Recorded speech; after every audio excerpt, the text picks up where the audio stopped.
Good morning, Flyers. I have another book for you. This one is about helping others because we've been talking about service lately. So this is a beautiful book. It's got great illustrations. It's called The Mitten Tree. It's written by Candace Christiansen.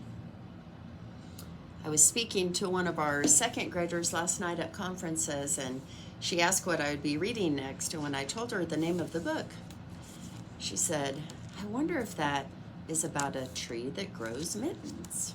Well, we shall see. The Mitten Tree.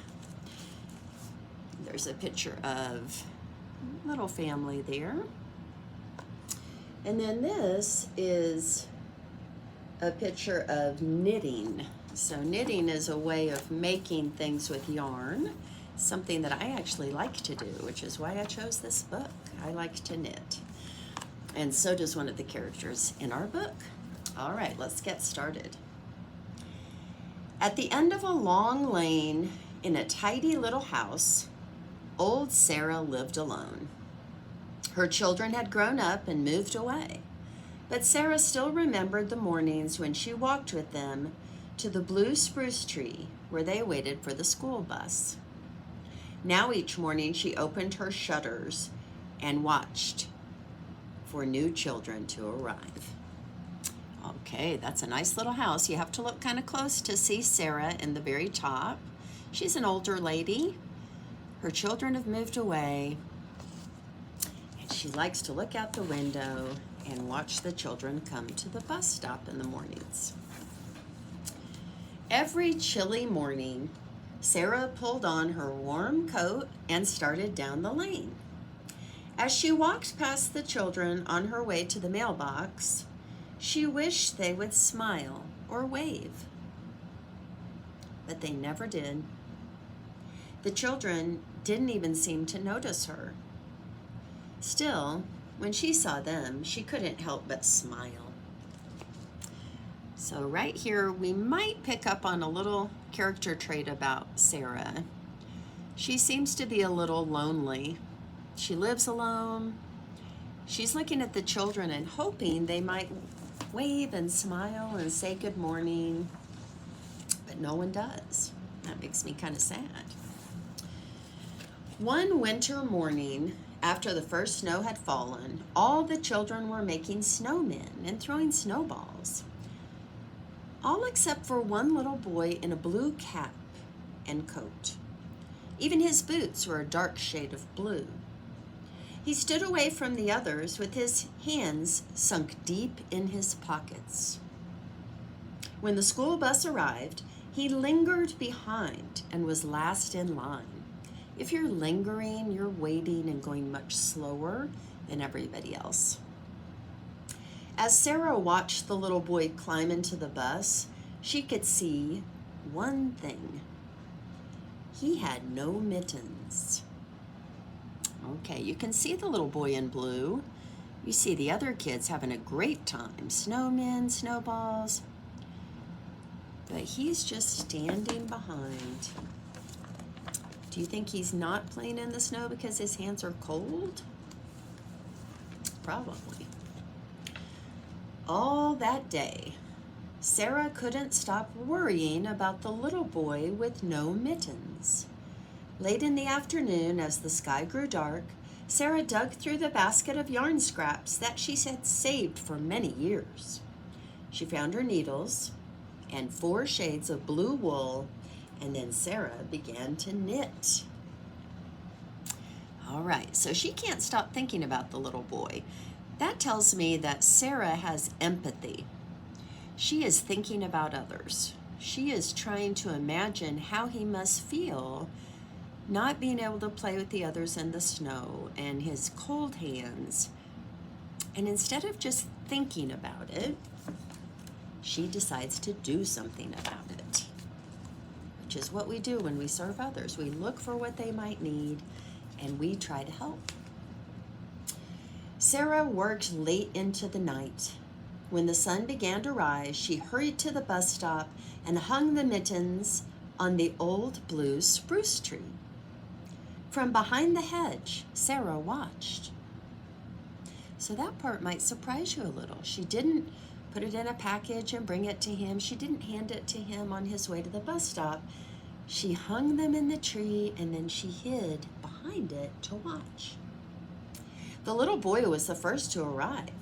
He saw the mittens. He reached up and tried them on. They fit. With a big smile, he made a perfect snowball and threw it high into the winter sky. Aren't those beautiful mittens that she knitted? And I think she chose blue because she knew he must like that color. Soon, a little girl in a red coat arrived. Her mittens didn't match. That night, Sarah knitted with red yarn. Every day now, as Sarah went to the mailbox, she watched for children without mittens. Then she would hurry home and knit.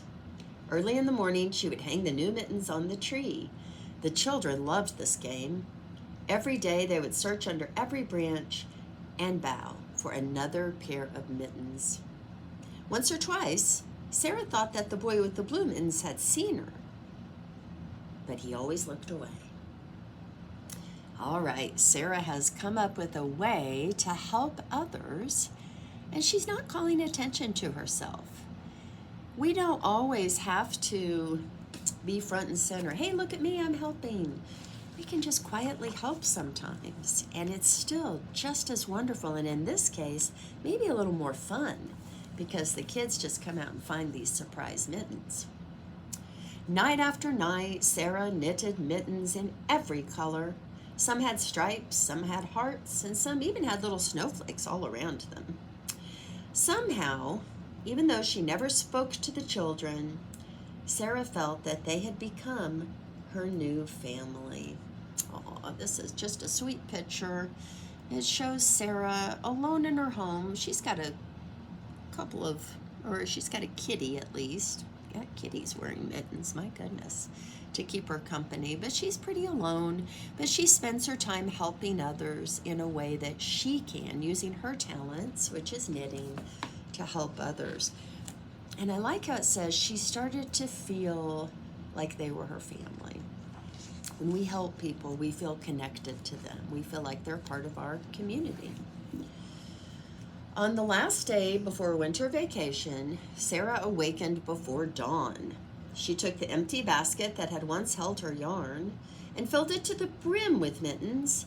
Out the door and down the steps she headed. When she got to the blue spruce tree, she hung mittens on every branch. Wow. So she has gone through all her yarn, and she has a lot of mittens. She's delivering them all at once this time instead of just one. The boy with the blue mittens was the first to arrive. He stood very still and waited for the others. In fact, all the children stood very still for a few minutes, looking at that mysterious and beautiful mitten tree. Oh, it does look beautiful.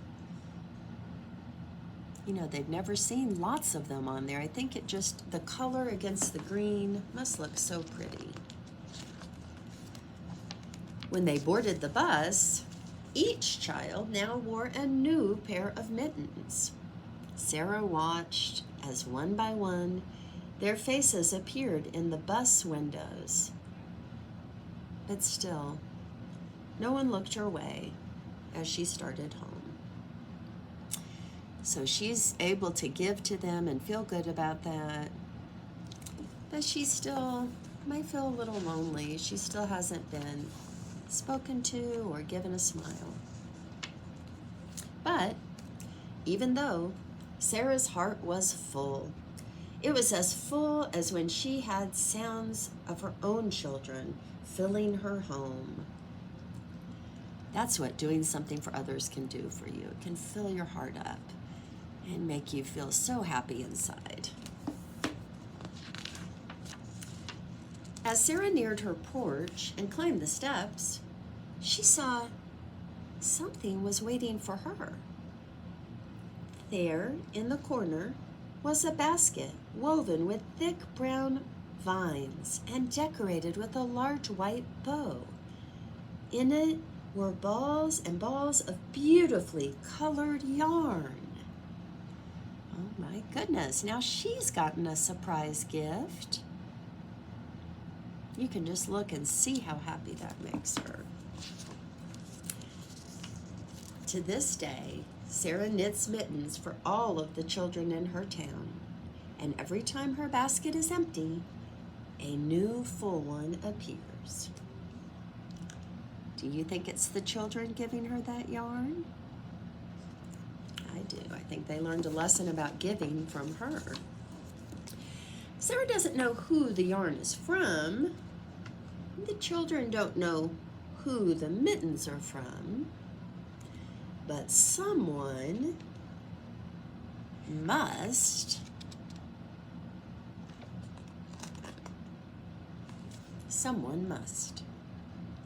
And that is how our book ends. So I think deep down they do know that who is giving the gift, but I think they're kind of enjoying this way of secretly giving and just kind of privately helping other people. Giving in any way is a beautiful thing to do. And just like in this book, it can make your heart feel full. It can make you feel happy inside. It's fun to give to others. And it's certainly fun to give back. And we don't always even need the attention or the thank you to still get that good feeling inside.